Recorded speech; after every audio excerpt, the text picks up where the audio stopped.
دعا۔ میں سوچتا ہوں کہ آپ لوگ بھی میری طرح کے ہی ہوں گے، کیونکہ جو کوتاہیاں خامیاں مجھ میں سر اٹھاتی ہیں، ان مشکلات سے آپ بھی گزرتے ہوں گے۔ آپ بھی تو میرے ہی بہن بھائی ہیں۔ فرق صرف یہ ہے کہ میں کئی بار اس کا اعتراف کر لیتا ہوں، کئی دفعہ نہیں کرتا، اور آپ کیونکہ معزز ارکان ہیں سوسائٹی کے، اس لیے چھپا کے گزر جاتے ہیں۔ مثلاً میں یہ سوچا کرتا ہوں، اور میری یہ ایک مشکل ہے کہ جب کبھی کوئی سڑک چوراہا کراس کرتا ہوں تو مجھے سرخ بتی ہی کیوں ملتی ہے۔ میں جب بھی گزرا ہوں مجھے سرخ بتی ہی ملتی ہے۔ یہ پتہ نہیں میری قسمت ہے۔ اچھا چلیے، مل گئی۔ میں وہاں کھڑا ہو گیا۔ پھر یہ کیوں ہوتا ہے کہ سرخ بتی کا لمحہ جو ہے وہ آدھے گھنٹے پر محیط ہوتا ہے، سبز جو ہوتی ہے وہ 10 سیکنڈ میں بدل جاتی ہے۔ بڑا دکھ ہوتا ہے مجھے کہ یا اللہ یہ ایسا کیوں ہوتا ہے، اور اس میں بہت پریشان ہوتا ہوں کہ کیوں ہوتا ہے یہ۔ میں پرانے زمانے کا آدمی ہوں۔ جب میں نئے زمانے کا آدمی نہیں تھا تو میں لال صابن سے نہاتا تھا ہمیشہ۔ اب بھی لال صابن سے نہاتا ہوں۔ تو میری بہو جو ہے وہ بہت چڑھتی ہیں اور وہ شرمندہ ہوتی ہیں۔ وہ کہتی ہیں ماموں یہ آپ خدا کے واسطے چھوڑیں، لال صابن نہانے کے لیے نہیں ہوتا۔ تو میں نے کہا بھائی ہم ایک زمانے سے یہی کرتے چلے آ رہے ہیں۔ وہ کہتی دیکھیں میں آپ کو اچھے والا صابن دے رہی ہوں، اس سے نہائیں۔ وہ صابن ہوتا ہے جس پر لکھا ہوتا ہے کہ ایکٹریسوں کے حسن کا راز اس صابن میں ہے، کچھ اس قسم کی چیز ہوتا ہے، اور بہت اچھا خوشبودار اعلیٰ درجے کا ہوتا ہے۔ تو میں اس سے جب نہاتا ہوں، خاص طور پر اپنے پیارے لال صابن سے بھی، تو خواتین و حضرات یہ کیوں ہوتا ہے کہ نہاتے وقت جب صابن ہاتھ سے چھوٹ جاتا ہے تو وہ غسل خانے کے آخری کونے میں ہی کیوں جاتا ہے، پاؤں کے پاس کیوں نہیں گرتا؟ پھر منہ کو صابن لگا ہوا ہوتا ہے، اور میں اس کو تلاش کرتا کرتا بڑی مشکل سے وہاں پہنچتا ہوں اور پھر نہاتا ہوں۔ یہ بھی تو ہو سکتا ہے کہ صابن گرے قدموں میں گھٹنوں کے پاس آ کر ٹخنوں کے درمیان کھڑا ہو جائے، میں آرام سے پکڑوں اور نہانا شروع کر دوں، لیکن ایسا ہوتا نہیں۔ یہ مشکلات ہیں میری۔ مثلاً میری بیوی مجھ سے کہتی ہے کہ آپ جائیں، یہ بہت ضروری فارم ہے، یہ آپ بینک میں خود جمع کروا کے آئیں۔ پچھلے دنوں جب میٹرک کے امتحان تھے نا، کسی ملازم کا بچہ وہ میٹرک کا امتحان دے رہا تھا، وہ باہر سے آئے ہوتے تھے، تو اس نے میری بیوی نے کہا جی آپ کروا کے آئیں، آپ کا بھی یہ تجربہ ہوگا، اور مجھے یقین ہے کہ آپ بھی اس مشکل مرحلے سے گزرے ہوں گے اور گزرتے ہوں گے۔ جب آپ بینک میں جاتے ہیں تو بعض اوقات بینک کا مینیجر دباؤ زیادہ ہونے کی وجہ سے 2 قطاریں لگا دیتا ہے تاکہ جلدی جلدی کام ختم ہو۔ ڈاکٹر صاحب اکثر یہ ہوتا ہے، میں جس قطار میں کھڑا ہوں وہ آہستہ چل رہی ہے اور جو دوسری ہے تیز چل رہی ہے۔ بڑا دکھ ہوتا ہے مجھے۔ میں ایک غریب آدمی ہوں، مفلوق الحال اس ملک کا، یہ کیوں سست چل رہی ہے اور وہ کیوں تیز چل رہی ہے؟ میں اکثر سوچتا ہوں۔ پھر اللہ نے مجھے عقل عطا کی ہے، میں اپنی سست والی رو چھوڑ کے تیز والی میں چلا جاتا ہوں۔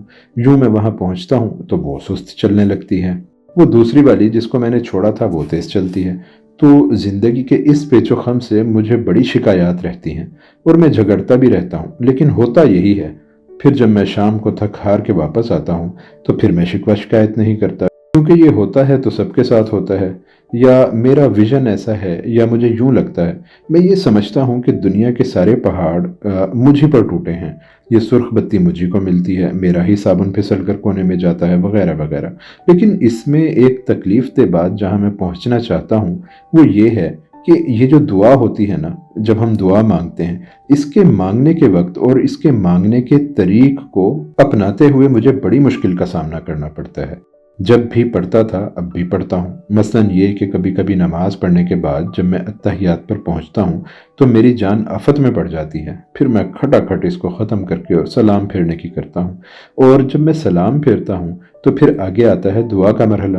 تو دعا کے مرحلے میں ربنا آتنا فی الدنیا حسنۃ وفی الآخرۃ حسنۃ وقنا عذاب النار کر کے بھاگتا ہوں، تو اس کا کنیکشن جو ہے جس کے حضور میں دعا اسپیشل کی جاتی ہے جڑتا نہیں۔ پتہ نہیں کیوں دعا مانگتے وقت مجھ پر کیا کیفیت طاری ہوتی ہے کہ میں اس سے جان چھڑانے کی کوشش کرتا ہوں۔ حالانکہ دعا تو بنی اس لیے ہے کہ آپ اپنی عرض داشت لے کر جائیں تھالی میں رکھ کے، روتے ہوئے، منہ بسورتے ہوئے، اور جو وہاں ایک بالکل جس کو کہتے ہیں نا پیچھے پڑ کے، بس وہیں کے ہو رہے ہیں، اور اس سے کہیں یا اللہ اس کو منظور کر، نہیں تو میں نے واپس گھر نہیں جانا۔ یہ کیوں ہوتا ہے کہ جو چیز منتہائی مقصود ہوتی ہے ساری عبادات کی، وہاں پر آ کر ہم رک جاتے ہیں؟ میرے خیال میں اوروں کے ساتھ بھی ایسا ہوتا ہوگا، کیونکہ میں نے عرض کیا کہ بہن بھائیوں کا رشتہ بڑا قریبی رشتہ ہوتا ہے۔ اب یہ بھی ایک مسئلہ رہا میری زندگی میں کہ دعا کو کس طرح سے اپنایا جائے اور کس طرح سے اس کو اپنی آغوش میں لیا جائے، گرفت کو مضبوط کیا جائے۔ لیکن یہ فن ہمیں کسی نے سکھایا نہیں، ہمارے بڑوں نے ٹھیک طرح سے بتایا نہیں، یہ ڈھونڈنا پڑتا ہے خود ہی۔ اب جب دعا اتنی تیزی سے مانگی بھی جاتی ہے تو پھر اس میں دوسری کوتاہی یہ پیدا ہو جاتی ہے کہ ہم اکثر و بیشتر یہ شکایت کرنے لگتے ہیں کہ بڑی دعائیں مانگی، بہت وہاں ایڑیاں رگڑیں، کچھ فائدہ نہیں ہوا، اللہ ہماری دعا تو قبول ہی نہیں کرتا۔ پہلی بات تو میں یہ سمجھ کر کرتا ہوں کہ جو دعا میری طرف سے مانگی گئی ہے وہ تو پہنچی ہی نہیں، جو تار ہے کھٹ کھٹ والا وہ تو پورا گیا ہی نہیں، وہاں جلدی سے ہم نے کر دیا، تو اب جب تک کمیونیکیشن نہیں ہوگی تو بڑی مشکل بات ہوگی، پھر کیسے ہمارے درمیان رابطہ قائم ہوگا؟ دوسری بات یہ ہے کہ یہ قبول کیوں نہیں ہوتی دعائیں؟ یہ مسئلہ بڑا پیچیدہ ہے۔ آدمی اکثر سوچتا ہے دعائیں بڑی خلوص نیت کے ساتھ مانگی جاتی ہیں اور بڑی دردمندی کے ساتھ مانگی جاتی ہیں، تو قبول کیوں نہیں ہوتی؟ تو میں جیسے اکثر ذکر کیا کرتا ہوں اپنے پروفیسر انگارتی، جو پروفیسر تھے اٹالین کے اور ملک الشعراء بھی تھے، ہم مشکل باتیں ان سے پوچھا کرتے تھے۔ ان کا مذہب ہی اور تھا اور زبان بھی اور تھی، لیکن وہ اتنے بڑے استاد تھے کہ ہم سارے یونیورسٹی کے پروفیسر کھڑے ہو جاتے تھے ان کے احترام میں جب بھی وہ تشریف لاتے تھے۔ خود زیادہ وہ پڑھے لکھے نہیں تھے، لیکن ان کی دانش کی وسعت ایسی تھی کہ اس کی آغوش میں ساری چیزیں، سارے مشکل سوالوں کے حل موجود ہوتے تھے۔ تو میں نے پروفیسر انگارتی سے پوچھا کہ سر مجھے آپ یہ بتائیں دعا کے بارے میں کہ یہ دعا قبول کیوں نہیں ہوتی اور آدمی دھکے کیوں کھاتا پھرتا ہے؟ بچپن اور جوانی پروفیسر انگارتی کے سکندریہ میں گزری تھی، مصر کی بندرگاہ جو ہے۔ ان کے والد کا وہاں پر ایک چھوٹا سا سٹور تھا گروسری کا، یہ وہاں پڑھتے تھے، اور ظاہر ہے جب بچہ وہاں پلا بڑھا تو وہ عربی زبان پر بھی حاوی تھے، بہت اچھی طرح سے جانتے تھے، اور اٹالین ان کی مادری زبان تھی جس میں وہ شاعری کرتے تھے۔ تو انہوں نے مجھ سے کہا کہ اشفاق بات یہ ہے کہ میں اس معاملے میں بہت تخصیصی انداز فکر رکھتا ہوں، کیونکہ میں نے دعا کے بارے میں بہت غور کیا ہے، نہ صرف خود بلکہ سکندریہ کے علماء سے بھی میں نے اس پر بحث و مباحثہ کیا۔ تو ہمارے سکندریہ کی ایک چھوٹی مسجد کے جو مولوی تھے، عالم تھے، ان سے میں نے یہی سوال پوچھا جو آپ مجھ سے پوچھ رہے ہیں۔ انہوں نے مجھے یہ کہا کہ دعا کے قبول ہونے کے 3 رخ ہیں۔ ایک یہ کہ جیسی دعا آپ نے مانگی ویسی ہی قبول ہو گئی، اور ایک دعا اس کی قبولیت کے لیے اللہ کو، ظاہر ہے وہ تو مکلف نہیں ہے، کوئی زحمت نہیں ہو سکتی، ایک دعا آپ کی رک جاتی ہے، وہ یہ کہ آپ نے اللہ سے ایک پھول مانگا ہوتا ہے کہ یا اللہ مجھے نرگس کا ایک پھول عطا کر، مجھے اس کی بڑی آرزو ہے، اور اللہ نے ایک ٹوکرا تیار رکھا ہوتا ہے پھولوں کا آپ کے لیے۔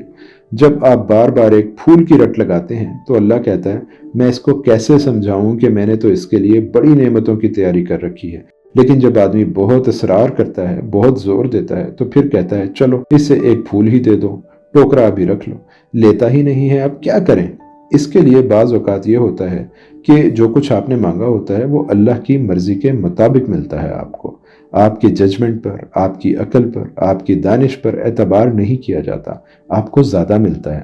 تیسرا انہوں نے کہا یہ ہوتا ہے کہ بعض اوقات دعا مانگی تو جاتی ہے لیکن وہ رد کر دی جاتی ہے، تاخیر میں ڈال دی جاتی ہے، ملتوی کر دی جاتی ہے کہ ابھی اس کو یہ نہیں دیں گے۔ مثلا دیکھیے جس طرح آپ اپنے بچوں کو اس کے بہتر مستقبل کے لیے کچھ پیسے دینا چاہتے ہیں تو آپ اس کو اسی وقت نہیں دیتے، اس کے لیے آپ ایک ڈیفنس سیونگ سرٹیفکیٹ خرید لیتے ہیں کہ 10 سال کے بعد ایک تو اس کی رقم بھی زیادہ ہو جائے گی اور ایک انعام بھی پائے گا۔ جو لوگ بہت زیادہ گھبراتے ہیں اور گلے پڑتے ہیں اور سینہ زوری کرتے ہیں اور کہتے ہیں کہ میری دعا کیوں نہیں قبول ہوئی، وائے می، میری جو بھتیجیاں بھانجیاں ہیں وہ میز پر مکہ مار کے کہتی ہیں دادا دیکھیے، وائے می، یہ میرے ساتھ ہی ایسا کیوں ہوتا ہے، میری بتی کیوں بند ہوئی، میں موٹر چلا رہی ہوں، یہ ریڈ سرخ بتی یا رکنے کا اشارہ جان بوجھ کر دیتے ہیں، بہت غصہ ہوتا ہے ان کو۔ میں نے کہا تم میں اتنی کرج کہاں سے آ گئی؟ تم کو تو خوش ہونا چاہیے کہ اچھا ہے اللہ میاں مجھ سے محبت فرما رہا ہے، کبھی میرا کام ہوتا ہے کبھی نہیں ہوتا ہے، لیکن تم تو مکہ مارتی ہو میں اس کے اوپر اتنی زور سے کہ نہیں جی میں تو بہت مقتدر حیثیت رکھتی ہوں، میرا درجہ بہت بڑا ہے۔ پروفیسر یہ کہتے تھے کہ سکندریہ کی مسجد کے مولوی صاحب نے کہا کئی دفعہ تو ایسا ہوگا کہ جب آپ آگے آخرت میں جائیں گے تو تاخیر کے لیے رکھی دعاؤں کے وہ جو انعام ہوں گے وہ اتنے بڑے اور اتنے عرفہ ہوں گے کہ آپ کو مسرت ہو جائے گی کہ یا اللہ کاش وہ دوسری دعا دنیا میں پوری نہ ہوتی، یہاں ملتا تو اس کا مجھے فائدہ ہوتا۔ عبد کی شان یہی ہے کہ وہ دعا کرتا ہے، ہماری بھی تو ایک شان ہے نا، ہم بھی تو کوئی گرے پڑے لوگ نہیں، ہم دعا کریں گے، دے گا تو پھر وہی دے گا، اس کی مرضی کے مطابق ہوگا۔ ہم اس میں گھبرا جاتے ہیں کہ یہ چونکہ پوری نہیں ہو رہی ہے اس لیے ہم میں کوئی کوتاہی ہے یا پھر ہمارے مانگے جانے میں کوئی کمی۔ تو میں سمجھتا ہوں مانگنے میں کوئی ایسی کوتاہی ضرور ہے جس کے اوپر توجہ دی جانی چاہیے۔ بعض اوقات کبھی کبھی انسان کی زندگی میں ایسا وقت بھی آتا ہے کہ پشیمانی جو اس کی ہے وہ خود بڑی اچھی دعا کا ایک روپ اختیار کر لیتی ہے۔ کوئی شرمندگی ہوتی ہے اور اس شرمندگی کو مٹانے کے لیے وہ اللہ کے حضور میں اپنے تخیل میں جو لمحات اس کو میسر آتے ہیں اسے ٹالنے کی کوششیں کرتا ہے کہ مجھ سے یہ کوتاہی ہو گئی تو میں معافی چاہتا ہوں۔ لیکن دعا مانگنا مشکل یوں ہے کہ دعا مانگنے والا آدمی سب سے پہلے اپنی ذات کے آگے کھڑا ہو کے اس بات کا اعلان کرتا ہے کہ میں نہایت نالائق، کم ظرف، جھوٹا، متکبر، کمینہ، گھٹیا آدمی ہوں، مجھ سے کوتاہیاں ہوئی ہیں اور اب ان کوتاہیوں کو دور کرنے کے لیے میں ایک سہارا چاہ رہا ہوں اور وہ اللہ کے واسطے مجھے سہارا عطا کیا جائے۔ لیکن انسان میں تکبر اور انا اتنی ہوتی ہے، یہ جو میں عرض کر رہا تھا کہ جلدی سے ربنا ظلمنا انفسنا پڑھا اور پھر بھاگتے ہیں، وہ اس لیے کہ انا اتنی بڑی ہوتی ہے۔ دعا کا مقصد ہی یہ ہوتا ہے کہ انا کا پورا توڑنا اور پھر ایک بھکاری کی طرح اپنا ایک ٹھوٹا کشکول لے کر جانا۔ انا اتنی ظالم چیز ہے اور اتنی متکبر، اتنی تگڑی چیز ہے کہ سینٹ آگسٹائن تھے، نصارہ کے بہت بڑے بزرگ صوفی، ٹھیک اللہ کے پیارے تھے، تو وہ ایک دن دعا مانگ رہے ہیں بڑے خشوع و خضوع کے ساتھ، اور ان کی دعا مشہور ہے۔ وہ کہتے ہیں oh God make me pious but not today, ایک دن ہور دے دے شرارتاں کرن لی، یعنی اللہ میاں مجھے نیک بنا دے لیکن آج ہی نہ بنا دینا، تھوڑا سا وقت مجھے مل جائے۔ اور میں انا کی بات کر رہا تھا۔ ایک بڑے طوفان میں گر گئی ایک ملاح کی کشتی، جو پرانے زمانے میں بادبانی کشتی لے کر چلتے تھے۔ وہ ملاح، وہ بحری قزاق قسم کا آدمی تھا، کشتی ڈولنے لگی، طوفان کی لپیٹ میں آ گئی، تو بچے، عورتیں، آدمی چیخیں مار کر رونے لگے۔ تو انہوں نے کہا اے بدبخت ملاح، ہم سارے دعا کر رہے ہیں اللہ سے، ہم یہ شکایت عرض لے کر اس کی خدمت میں حاضر ہیں کہ ہم کو بچا، تو چپ کر کے بیٹھا ہوا ہے، تو بھی کچھ کہہ۔ اس نے کہا میں نے کبھی دعا مانگی نہیں، میں تو ملاح ہوں، ڈوبتی ہے تو ڈوبے۔ انہوں نے کہا نہیں تو خدا کے واسطے ہم میں شامل ہو۔ تو اس نے کہا اچھا ٹھیک ہے۔ اس نے کہا اے اللہ، یہ لوگ مجھ سے اس بات پر مائل کرتے ہیں کہ میں تجھ سے دعا کروں اور درخواست کروں، میں نے پچھلے 15 سال سے تجھ سے کوئی دعا نہیں مانگی، لیکن ان کے مجبور کرنے پر دعا مانگ رہا ہوں، مہربانی فرما کر اس طوفان کو بند کر دے تاکہ یہ سلامتی سے کنارے پر اتر جائیں، اور میں تم سے وعدہ کرتا ہوں کہ انشاءاللہ تعالی اگلے 15 سال میں تجھ سے کوئی دعا نہیں کروں گا۔ انسان کے ذہن میں یہ بات چلتی رہتی ہے، اسی لیے دعا مانگتے ہیں، ورنہ یہ کمال کا کام ہے دعا کرنا۔ کبھی آپ کو ایک دیوار میسر آ جائے اور مغرب کے بعد کا وقت ہو اور اس سے ڈھو لگانا نصیب ہو جائے، اور پھر آپ کا جو ہوٹ لائن پر کمیونیکیشن آرام کے ساتھ پھر وہ جو دعا چلتی ہے ادھر سے اس کا رسپانس ملتا ہے اور آپ کو پتہ چلتا ہے کہ ہاں یہ دعا قبولیت کے دروازے میں داخل ہو گئی۔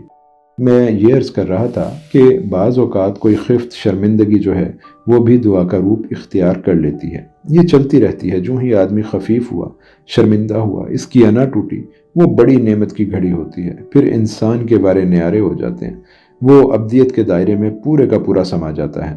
میرے دفتر میں ایک اکاؤنٹ آفیسر تھے، مبشر نام تھا ان کا، وہ کام کرتے تھے، وہ بڑا ریگولر آدمی تھا، وقت پر آنا، ٹکا کر کام کرنا، وقت پر جانا، اور کچھ کام اوور ٹائم کا ہو، اس نے کبھی اوور ٹائم جوائن نہیں کیا۔ وہ دل و جان کے ساتھ اور لگن کے ساتھ کام کرنے والا تھا۔ ایک دن وہ دفتر صبح آنے کی بجائے 12:30 بجے کے قریب آیا، تو میں باہر کھڑا مالی کے ساتھ کوئی بات کر رہا تھا تو وہ گزرا۔ میں نے کہا یہ آپ کے آنے کا وقت ہے؟ شاید مجھے ایسا نہیں کہنا چاہیے تھا، لیکن شاید میں تھوڑا غصے میں تھا۔ اس نے کہا میں معافی چاہتا ہوں۔ میں نے کہا نہیں، معافی کہنے سے تو کام نہیں بنے گا، 12:30 کوئی ٹائم نہیں ہے، چلیے آپ 10 منٹ 15 منٹ لیٹ ہو جاتے تو خیر، میں تو اس کا بہت سختی سے نوٹس لوں گا اور میں آپ کی ACR میں لکھوں گا۔ کہنے لگا نہیں سر، یہ ساری بات کر کے میں نے کہا آپ میرے دفتر میں آئیں بات کریں، تو وہ آ کے بیٹھ گیا۔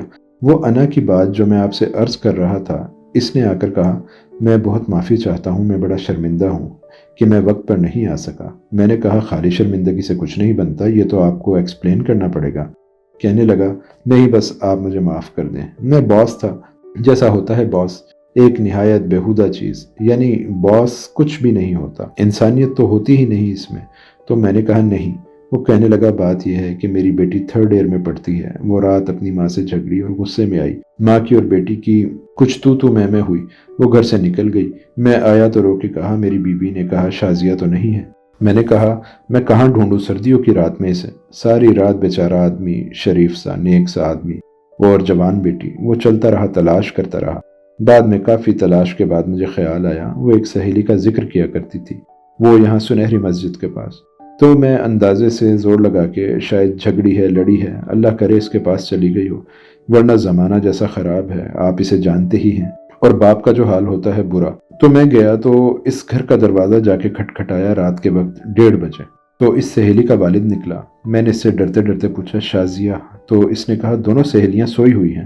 تو میں نے اللہ کا شکر ادا کیا، میں نے کہا شکر ہے یا اللہ۔ صبح میں اپنی بیوی کو لے کر گیا، اس کی منت خوشامد کی، تو میں ذرا سا بیٹھ کے سو گیا کرسی پر۔ تو 12:30 بجے میری آنکھ کھلی تو میں یہاں آ گیا ہوں۔ جب وہ یہ بات کہہ چکا خواتین و حضرات، اب آپ اندازہ لگا سکتے ہیں کہ میرے پاس اس کو جواب دینے کے لیے، خفت مٹانے کے لیے کچھ نہیں تھا۔ میں اٹھا، میرا اپنا دفتر تھا، اس کے پیچھے چھوٹا کمرہ تھا، اس میں جائے نماز بچھا کر میں نے 2 رکعت نماز خفت پڑھی اور میں نے اللہ سے معافی مانگی۔ اب مجھ میں اتنی جرت تو نہیں رہی تھی کہ میں اس سے معافی مانگتا، لیکن میں نے شرمندگی ٹالنے کے لیے یہ 2 نفل جو تھے ادا کیے۔ اور وہ دن اور آج کا دن، اس واقعے کو 16-17 برس ہو چکے ہیں۔ اب لڑکی کی ماشاءاللہ شادی بھی ہو چکی ہے، اس کے 2 بچے بھی ہیں، ایک بیٹا اور ایک بیٹی۔ وہ اس عید پر مجھ سے ملنے بھی آئے تھے۔ میں نے ان کو 5-5 روپے دیے۔ بچوں نے کہا دادا اس پر دستخط کر کے دو۔ تو میں نے کہا بظاہر تو یہ 5 روپے کا نوٹ ہے، میں دستخط کروں تو یہ 5,000 کا ہو جائے گا۔ اس نے کہا اسی لیے تو ہم کروا رہے ہیں۔ تو اس کا باپ بھی تھا، نانا بھی تھا، وہ چلے گئے۔ تو میں اب بھی اتنے برس گزر جانے کے باوجود جب بھی کبھی موقع ملتا ہے، کیونکہ اس کی میں مکافات نہیں کر سکا جس سختی سے پیش آیا تھا، اب بھی میں جب کبھی موقع ملتا ہے تو پھر میں 2 نفل خفت کے ضرور پڑھتا ہوں کہ مجھ سے کوتاہی ہوئی، میں ٹھیک نہیں رہ سکا۔ یوں تو ہر لمحہ، ہر قدم پر ہوتی رہتی ہیں۔ تو میں جلدی میں، چونکہ وقت کم ہے، پروفیسر انگارتی کی بات بتاتا ہوں، اور یہ راز کی بات ہے جو میں نے آج تک کسی کو نہیں بتائی۔ خاص طور پر آپ کے لیے دعا مانگنے کے لیے انہوں نے کہا کہ زبانی دعا مانگنے سے بہتر ہے کہ عرضی پر لکھ کر مانگی جائے۔ اچھا صاف ستھرا پاک سا کاغذ لیں اور اس کے اوپر بسم اللہ لکھ کے محترمی جناب اللہ میاں، یا جو بھی آپ لکھ سکتے ہیں، جل جلالہ، یا جو لکھ کے حضور مجھ پہ یہ مشکل ہے اور میں یہ سوچتا ہوں، ایک پیراگراف، دوسرا پیراگراف، تیسرا پیراگراف، اور ادب سے اس کو لپیٹ کے جیب میں ڈال لیں۔ اگلے دن آپ نے کوئی امینڈمنٹ کرنی ہو، اس میں ترمیم کرنی ہو، تو وہ بھی اس میں کرتے رہیں، لکھتے رہیں، اور اس عرضی کے اوپر جب تک آپ توجہ نہیں دیں گے، آپ میری طرح سے ہی دعا مانگتے رہیں گے، ربنا آتنا فی الدنیا حسنہ۔ اس میں تو پورے داخل ہوں۔ ویسے ہی عرضی جو آپ سرکار کو ڈالتے ہیں، 2 ٹکے کی سرکار کو، اور پھر اتنے چکر لگاتے ہیں اس کے پیچھے، ایسا ہی کاغذ۔ اللہ ان کا بھلا کرے میرے پروفیسر کا، انہوں نے کہا یہ لکھا کرو۔ تو یہ دعا کا ایک طریق تھا جو انہوں نے بتایا، میں آپ کی خدمت میں پیش کرتا ہوں، آپ اسے آزما کے دیکھیں، اس سے بڑا فائدہ ہوگا۔ اللہ آپ کو اپنے حفظ و امان میں رکھے، آسانیاں عطا فرمائے اور آسانیاں تقسیم کرنے کا شرف عطا فرمائے۔ اللہ حافظ۔